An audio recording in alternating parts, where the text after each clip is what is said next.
Good evening, ladies and gentlemen. I promise you two things. First of all, I try to wake you up. The second, I won't be presidential. So, bună seara, doamnelor și domnilor. I was the mayor of Budapest for 20 years. To develop a very close and friendly relationship with Bucharest through my friends, with the mayors of Bucharest, like Doru Viorel Pana, Crin Haleicu, Victor Ciorbea, Viorel Lis, Traian Basescu, Adrian Videanu, and finally now with Sorin Oprescu. So, long live the friendship between us. Budapesta saluta Bucureștiu.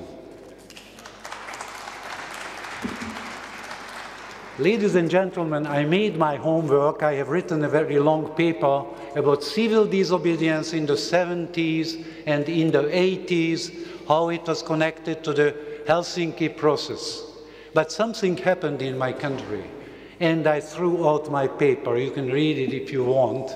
It is on my table. And I wrote another speech, and I am asking our friends to show what was going on and what is going on every day here in the neighboring capital in Budapest. Today, yesterday, on Monday evening, 10,000, 100,000 people are demonstrating against the regime. This is civil disobedience in the form of mass demonstrations.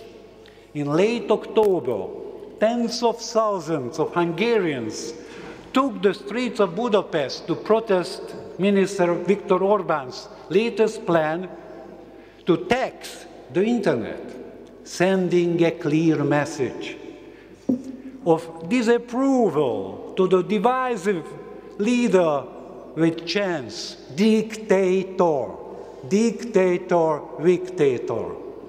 Our country has already endured a number of expansive policies under the current regime. But when the scandal-ridden government proposed the tax to internet, many of us could not take it any longer. As you see on the streets, there are 100,000 people crossing the bridge, the Elizabeth Bridge, together. Nobody can stop them.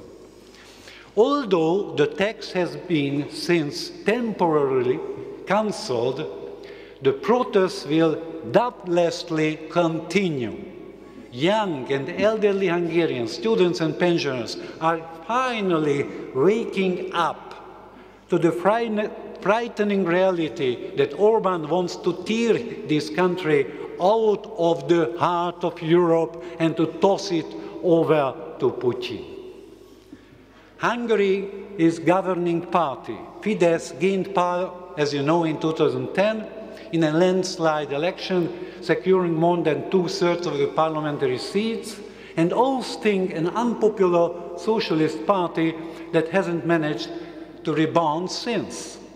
From the election arose Viktor Orbán, a party leader and former minister-president who has since seemed hell-bent on the expanding of his power. Since taking office, Orbán has curtailed democratic values by systematically limiting freedom of press and religion, weakening the system of checks and balances, and disregarding totally the rule of law. Orbán has explicit plans for illiberal state. Illiberal. That is the definition used by him. What is the most disturbing in how direct Orbán has been in his plot to centralize the power? While many shred despots would shroud their schemes with flowery rhetoric about freedom, Orbán has explicitly announced that he plans to build an illiberal state modeled after Russia. So far, his plan has proven fruitful. Fidesz, this populist party, again in 2014, won a two-thirds majority in parliament in past April thanks to new election laws that international observers claim disfavored opposition through gerrymandering and lowering the requirements for parties to appear on the ballot, to split the anti-government vote, and they won with fraud. They won the two-thirds of the votes with the so-called double citizens, with the so-called double citizens having election rights. You know how they are voting? By letters, and it cannot be controlled. So that is not my opinion, but the opinion of the international observers. We cannot stay silent any longer. The community of democracies is already considering evicting Hungary from its ranks, and both the United States and the European Union are starting to realize that a new Cold War is brewing right in their backyard. President Obama publicly condemned Hungary for its harassment of the NGOs in this September.